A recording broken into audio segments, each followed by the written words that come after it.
Oke, berikutnya kita masuk ke sesi yang kedua dari webinar pada hari ini ya.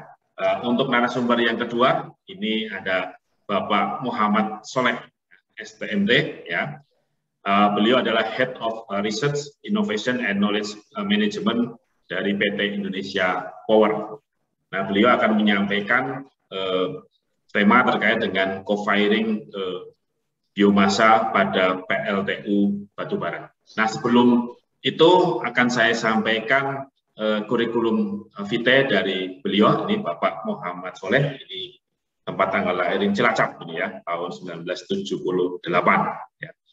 Beliau menyelesaikan pendidikannya S1 di Teknik Mesin Universitas Gadjah Mada tahun 96 sampai 2002 ya. Kemudian pendidikan S2-nya di Teknik Mesin Institut Teknologi Bandung, lulus tahun 2012.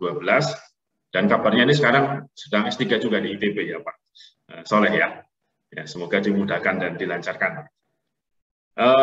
Beliau mempunyai ini banyak sertifikasi profesi ya. Beliau sebagai asesor kompetensi muda bidang pembangkitan, insinyur profesional media, sebagai auditor energi, asesor energi, kemudian certified risk management profesional. Nah, ini beliau sudah tidak diragukan lagi keahliannya. Kemudian pengalaman kerja beliau sudah 16 tahun di PT Indonesia Power. Wah, ini cukup setia ini dengan PT Indonesia Power ya, dari awal sampai posisi sekarang mulai tahun 2017 ya hingga saat ini sebagai Kepala Bidang Riset Inovasi dan Knowledge Management ya di PT Indonesia Power kantor pusat ya itu. Nah, ini kalau kita berbicara co-firing ini saya kira sangat menarik ya, khususnya dengan biomasa dan tentunya nanti sampah juga ya Pak Soleh ya. Nah, nanti bagaimana nanti kemudian pengalaman beliau di dalam implementasi co-firing ini di beberapa PLTU yang sudah dijalankan ya, seberapa banyak biomasa dan sampah yang kemudian bisa ditambahkan, kemudian mungkin dampaknya bagaimana mungkin terhadap boiler apa namanya di ruang bakarnya, terus tipe-tipe pembakaran yang digunakan nanti yang mungkin cocok seperti apa gitu ya, persyaratan biomasa yang harus diumpankan seperti apa. Nah, mari kita dengarkan pemaparan beliau ya dari pengalaman beliau selama ini menjalankan program co-firing ini, karena ini termasuk dari bagian dari program pemerintah juga ya untuk mencampurkan biomasa dan sampah pada PLTU Batubara. Oke, saya kira itu mungkin langsung saja supaya menghemat waktu ya. Waktu dan tempat saya berikan kepada Bapak Muhammad Soleh. Monggo Pak Soleh. Baik, cek suara dulu ya. Apakah suaranya jelas Pak Samsiro? Oke, bagus, terdengar. Baik, makasih. Assalamualaikum warahmatullahi wabarakatuh. Yang kami hormati ini Pak Samsiro, kemudian rekan-rekan Jana Badra yang hadir di sini serta para peserta webinar di hari ini. Saya share screen ya untuk slide hari ini. Ya, ya, sudah muncul Pak slide screen-nya? Sudah, oke. Ya. Baik, jadi di hari ini saya diminta sharing tentang co-firing di PLTU ya. Jadi saya coba susun tentang pertama tadi boiler PLTU sendiri. Nah, kemudian supaya tergambar ya. Kira-kira co-firing itu bagaimana dan caranya seperti apa ya di boiler. Kemudian yang kedua adalah ya kita masuk ke co-firingnya itu sendiri. Nah, pertama ya ini ada mulai dari biomasanya sampai dengan proses kita untuk melakukan memastikan keamanan di PLTU. Nah, oke, kita mulai ya. Nah ini co-firing di PLTU ini adalah program strategisnya PLN. Ya, saat ini direncanakan hampir semua PLTU akan dilakukan co-firing. Rencananya ada 52 PLTU di PLN seluruh Indonesia yang akan dilakukan co-firing. Nah, namun saat ini memang baru kurang lebih ya 25% tercapai ya untuk yang bisa melakukan co-firing. Nah, terutama yang di Jawa ini hampir seluruhnya sudah bisa co-firing, namun yang di luar Jawa masih in progress. Nah, ini kita lihat kebutuhan biomasa sangat banyak sekali ya. 1 tahun ini bisa butuh kurang lebih 9 juta ton. Ya. 9, maaf, sini ada biomasa 9 juta ton biomasa. Kemudian untuk yang tanaman, ya, tanamannya 8 juta ton per tahun. Kemudian dari sampahnya 1 juta ton per tahun. Nah, ini yang luar biasa sekali. Nanti yang dari IP sedang melakukan riset juga untuk co-firing dengan sampah, ya, ataupun pengolahan sampah. Nah, mungkin nanti harapan saya juga bisa kolaborasi dengan Pak Samsiro nih untuk kita bagaimana teknologi pengolahan sampah yang efektif, ya. Karena di kami saat ini memang baru yang jadi kendala adalah bagaimana ngolah sampah ini menjadi bahan bakar. Nah, itu yang menjadi isu.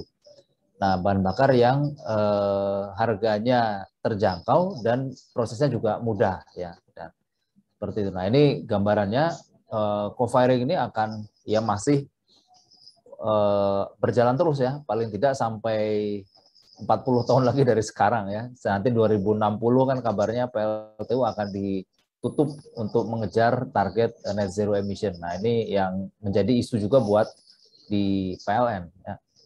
Nah, oke, kita lanjut ke slide berikutnya. Ini jenis-jenis pembakaran boiler. Nah, ini saya ambil dari handbook dari pembakaran boiler. Nah, pembakaran boiler itu sendiri ada secara garis besar ada 3 jenis, ya. Pertama adalah fixed bed ataupun kita kenal dengan namanya stoker.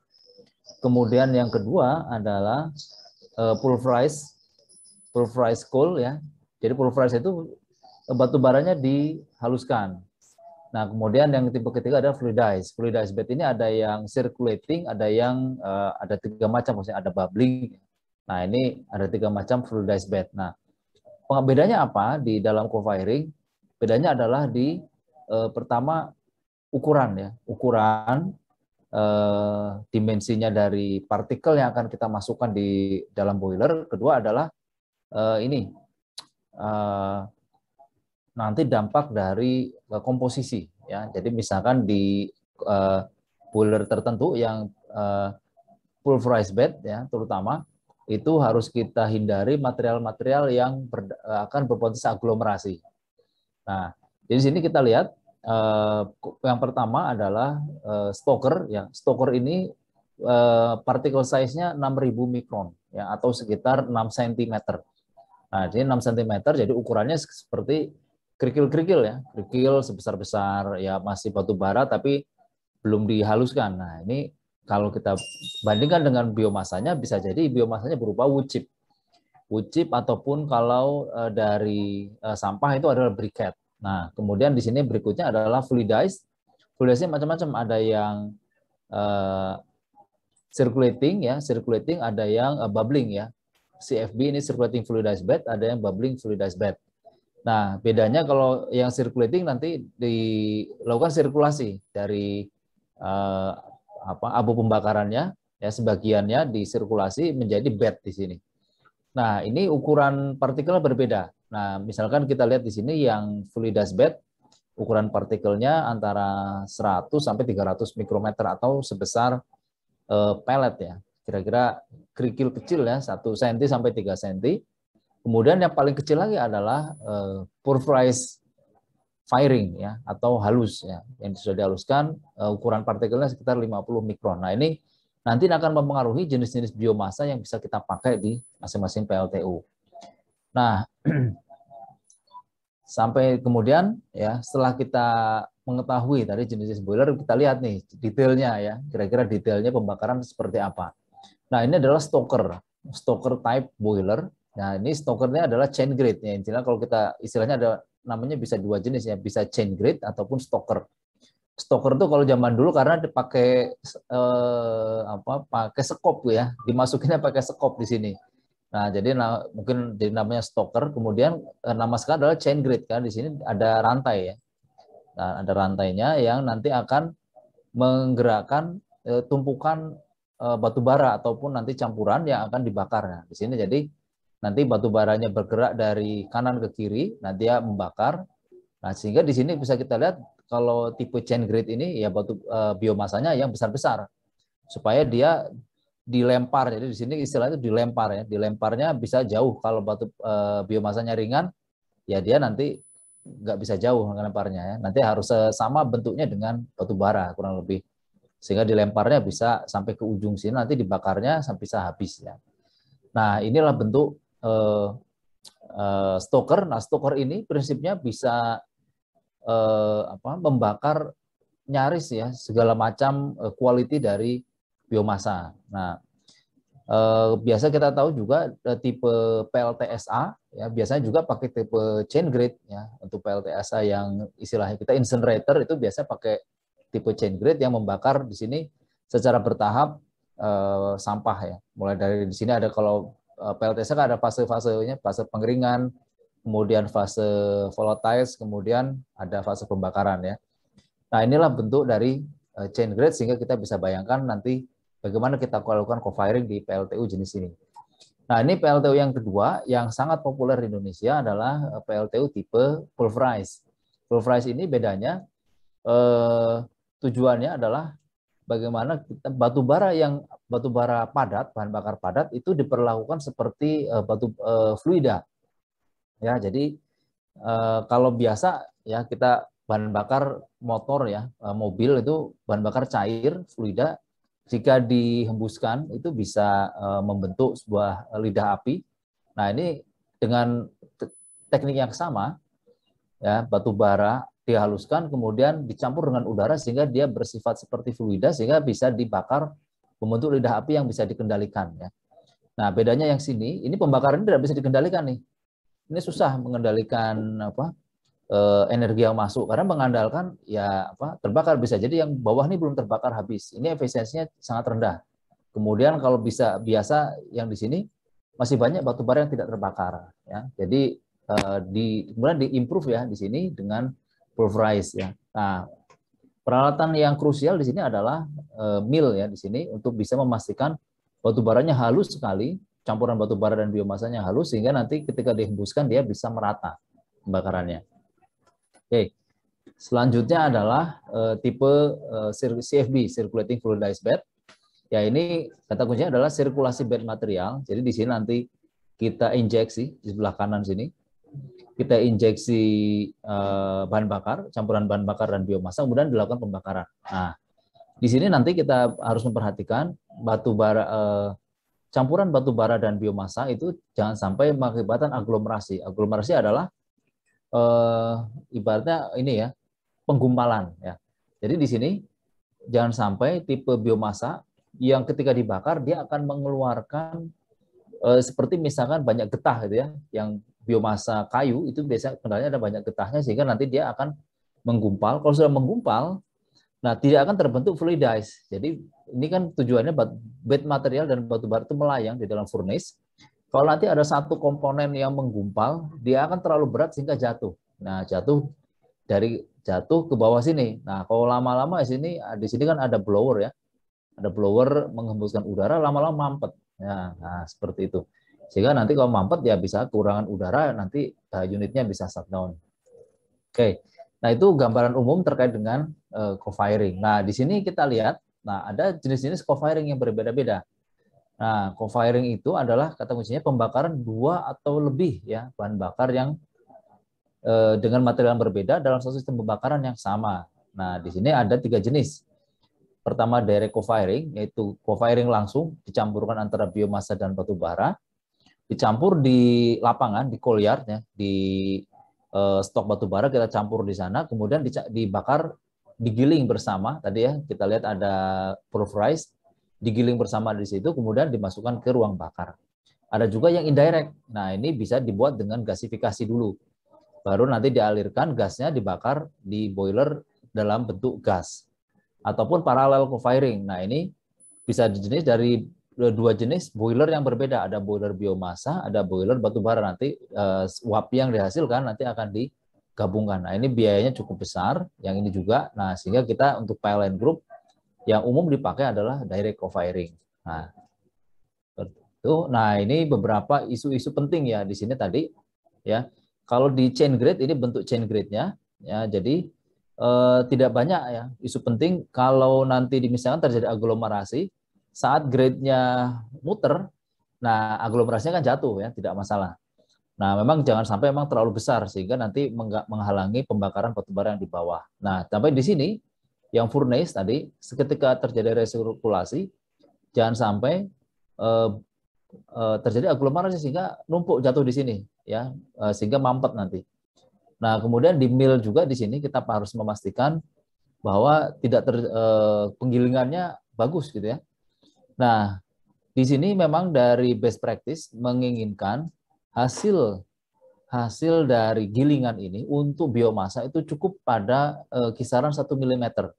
Jadi karena dia lebih ringan, nah di sini kan dihembuskan udara ya, dia akan terbang sehingga dia ikut terbawa ke ruang bakar dalam ukuran 1 mm sudah cukup. Sedangkan kalau batu bara harus sampai tadi 50 mikron ya, ukurannya jauh lebih kecil.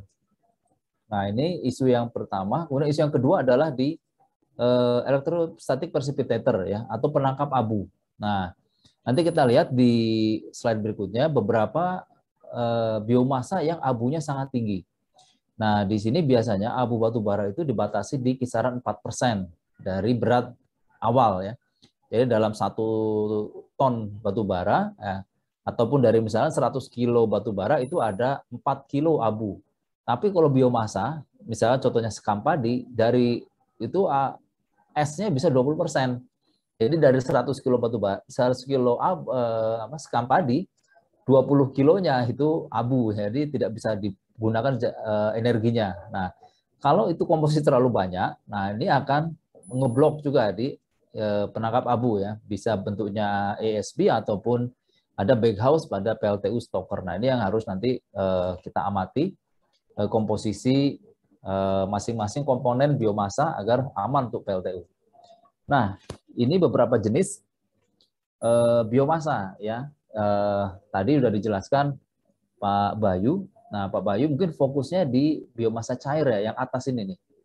Yang atas ada biomasa berupa bioetanol ataupun biodiesel. Ini bisa sebenarnya macam-macam. Sekarang ada singkong, sorghum, kemudian dengan pirolisis tadi disebut ya, ada pirolisis ya, sehingga menghasilkan biodiesel, bioetanol ya. Nah, sedangkan kalau untuk co-firing ini kita menggunakan bahan bakarnya tipe padat ya. Kita lihat di sini ada beberapa jenis tipe-tipe yang biomasa berupa padat ya. Misalnya di sini adalah woody biomass ya. Woody biomass bisa dari kayu ya, macam-macam kayunya, segala macam kayu lah.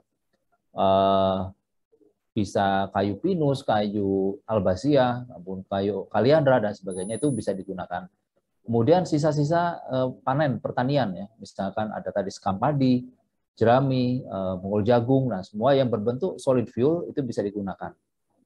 Nah, ataupun yang terakhir ini adalah sampah ya, sampah kota. Namun sampah kota itu tidak bisa diolah langsung. Jadi kalau dari plantation ini cukup dengan mechanical ya, bisa di chipping, itu menghasilkan solid fuel bisa langsung dibakar. Tapi kalau sampah kota harus dilakukan proses dulu, ada drying, ada torrefaksi, ada dua ya untuk padat ini, bisa drying dan torrefaksi. Nah, baru bisa digunakan di pembakaran. Nah, berikut juga dengan macam-macam tipe yang lain. Nah, ini nantinya yang akan kita pilih untuk bisa kita lakukan co-firing. Nah, ini yang penting ya untuk kita perhatikan. Nah, kemudian apalagi yang bisa digunakan untuk co-firing ada banyak ya. Jadi kalau kita melihat grafik ini, nah yang masih batas aman untuk co-firing adalah di sini ya. Kita lihat harus dihindari adalah municipal solid waste yang tidak diolah ya, ataupun kotoran hewan. Nah, sedangkan agricultural residue ataupun limbah pertanian itu sebagian masih bisa dipakai. Contohnya tadi disebutkan adalah tandan kosong. Nah, tandan kosong itu cukup banyak, tapi sebagian besar tidak bisa dipakai karena tandan kosong ini kandungan alkalinya tinggi. Nah, sehingga bisa membahayakan ke PLTU dalam hal nantinya menimbulkan slagging, ya, slagging index yang tinggi mudah mengakibatkan pembentukan deposit ya di boiler sehingga bisa korosif. Ya, korosif pertama, kemudian yang kedua yang menurunkan perpindahan panas. Ya, jadi kita harus hindari. Nah, tapi yang kalau ke kiri ini ada wood ya berbentuk kayu-kayu, ini aman nih. Ya, aman di sini. Tapi kalau yang sudah berupa ada refuse derived fuel, kemudian residu, itu kita harus berhati-hati. Nah, kita lanjutkan. Nah, ini ya contohnya. Di luar negeri ini sudah cukup banyak sebenarnya co-firing menggunakan sampah. Ya. Ini sampah yang diolah dengan namanya MBT, ya, Mechanical Biological Treatment. Ya, intinya menurunkan moisture, kemudian dari bentuk asli yang berupa sampah, katakanlah kantong-kantong plastik ya, dicacah halus sehingga bentuknya seperti ini. Ya, sehingga ini setelah ini digiling di dalam pulverize itu masih bisa digunakan di PLTU. Nah, ini nanti ada beberapa yang kami kembangkan untuk bisa digunakan di PLTU. Nah, ini tadi yang saya ceritakan, ada beberapa jenis biomasa yang sudah kita gunakan. Nah, namun yang harus hati-hati adalah di sini. Ada beberapa jenis biomasa yang harus kita hati-hati. Contohnya adalah sekam padi. Nah, sekam padi, kita lihat di sini, ini es kontennya sangat tinggi ya. Jadi saya sebut tadi 20% ini berarti 18%, berarti dari 100 kg, 20 kg-nya itu ini abu, ya, tidak bisa dipakai sebagai energi. Kemudian di sini yang cukup tinggi, kalau yang lain kayu itu masih sangat rendah ya, bisa kita gunakan. Nah, tapi yang cangkang sawit, maaf, yang sekam padi ini sangat tinggi esnya. Kemudian yang kedua, ini saya mau lihat belum ada di sini ya. Nah, ini harus menjadi isu ya. Nah, sebenarnya ada isu lain untuk yang sekam padi, ini adalah silikon ya, atau silika. Silika konten itu cukup tinggi. Ini 80% itu silika. Jadi bisa dibilang sekam padi itu hampir 16%-nya adalah pasir ya, silikanya tinggi, SiO2. Nah, kemudian isu lain untuk yang selain dari ini, kalau masih berbasis kayu itu masih aman ya untuk kita gunakan di co-firing. Nah, tapi yang kalau berbasis sampah itu yang juga hati-hati. Tapi datanya belum saya tampilkan di sini. Nah, ketika co-firing, apa saja yang harus diperhatikan? Nah, di sini ada 3 jenis risiko yang mungkin muncul ketika co-firing. Nah, di sini terutama disebabkan oleh alkali ya, terutama alkali dan klorida. Nah, di sini kalau dari berbasis kayu, alkalinya rendah, klorinnya rendah. Tapi kalau berbasis sampah, nah klorinnya tinggi. Klorinnya datang dari mana? Klorin ini biasanya dari NaCl. NaCl ya, NaCl di sini datangnya dari mana? Datangnya dari makanan, sisa makanan. Makanan Indonesia garamnya cukup tinggi. Nah, sehingga ini menghasilkan alkalinya juga tinggi. Klorinnya tinggi. Nah, ketika garam ini terpecah ya, terurai menjadi klorin dan natrium. Nah, natriumnya ini menyumbang juga di sini menjadi nanti menjadi slagging ya. Jadi nanti natrium, kalium dan potasium itu bisa berdampak pada slagging dan falling intensity yang tinggi nanti di tubing ya. Nah, dampaknya apa di sini kita lihat? Kalau ada penempelan dari klorin dan natrium, nah ini bisa berdampak pada korosi ya. Kemudian di sini slagging itu apa? Slagging itu ya tadi deposit di cup-cup boiler. Ini contohnya deposit ya.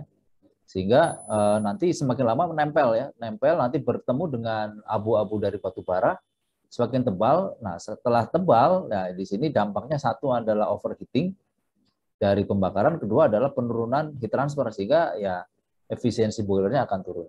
Nah, itu 3 hal yang sangat penting harus kita perhatikan saat kita co-firing. Nah, kemudian hal-hal lainnya kita lihat di sini. Nah, ketika kita co-firing, beberapa isu misalkan di sini adalah mulai dari fuel handling ya, fuel handling. Nah, nanti kita lihat gambarnya seperti apa fuel handling. Nah, saat ini fuel handling masih dilakukan dengan cara manual ya, dengan cara biomasanya digelar di kolyar kemudian diaduk pakai alat berat ya, bisa itu dozer ataupun ekskavator dan sebagainya.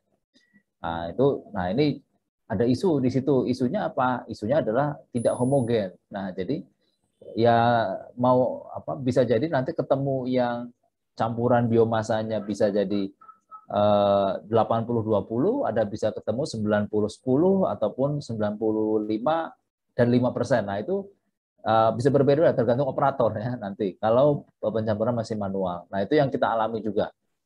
Nah, kemudian tadi isu di mill ya sudah kita bahas, kemudian di combustion. Nah, di combustion ini memang nanti yang harus didalami adalah ketika nanti terjadi campuran yang tidak merata, nah bisa jadi laju pembakarannya berbeda. Jadi misalkan si biomasa ini terbakar habis di sini ya, misalkan bentuk apinya berbeda-beda, bisa jadi ada yang pendek ya, kemudian ada yang panjang ya, tergantung dari properties dari si biomasanya masing-masing. Nah, ini yang harus memang kita perdalam dari karakternya ya, tiap-tiap campuran biomasa. Kemudian nanti karena nantinya kita juga harus siap dengan ibaratnya aneka biomasa. Jadi tidak hanya batu bara dan sekam padi saja, tadi batu bara, sekam padi, serbuk gergaji, kemudian nanti sampah, itu jadi satu. Nah, itu karakternya menjadi sangat unik nanti pembakarannya.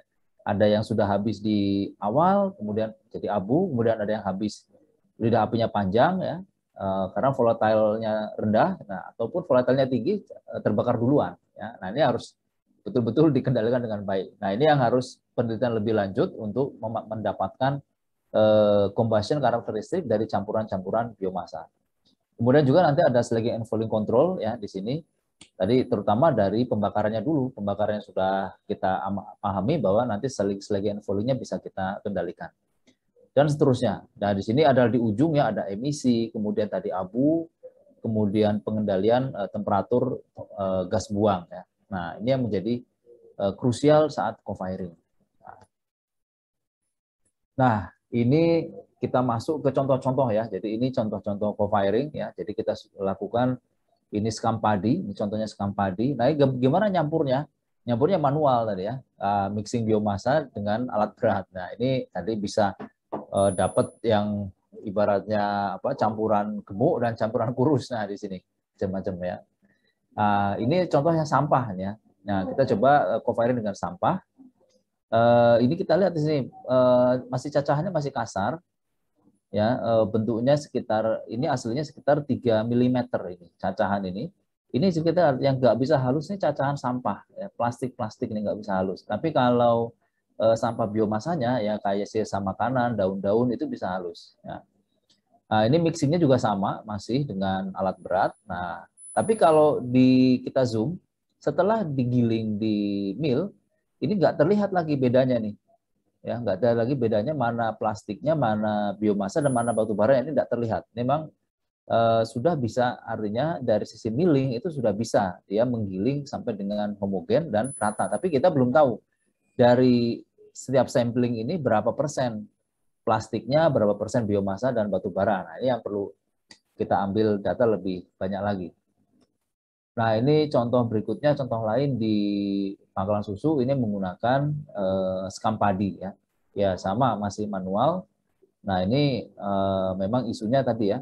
Jadi kalau biomasa co-firing biomasa dalam jumlah besar ini adalah isu adalah di sisi transport ya, karena kita belum ada transportasi yang mampu dalam jumlah besar ya untuk biomasa ini, karena datangnya satu truk dikarungin ya mau nggak mau harus dibongkar manual ya. Jadi kalau sudah nanti katakanlah 100 ton per hari ya cukup repot juga untuk mengelola biomasanya. Nah, kira-kira begitu Pak Samsiro dan rekan-rekan sekalian sharing yang dapat saya berikan. Semoga ada manfaatnya. Saya kembalikan ke Pak Samsiro. Assalamualaikum warahmatullahi wabarakatuh. Waalaikumsalam warahmatullahi wabarakatuh. Terima kasih sekali Bapak Mas Soleh. Materi yang sangat luar biasa ya, bagaimana kemudian biomasa dan sampah ternyata kemudian bisa dimanfaatkan ya di dalam pembakaran pada PLTU batubara. Nah, saya kira ini suatu terobosan yang luar biasa, dan kalau kita melihat bahwa potensi biomasa kita sangat besar dan juga sampah kita juga belum tertangani, nah saya kira ini menjadi solusi masa depan yang berkelanjutan ya.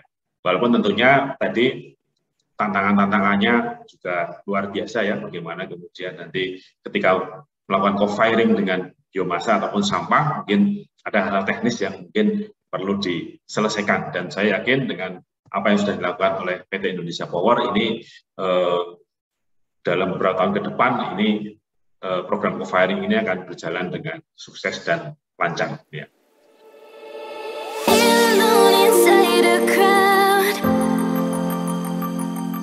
'cause I can see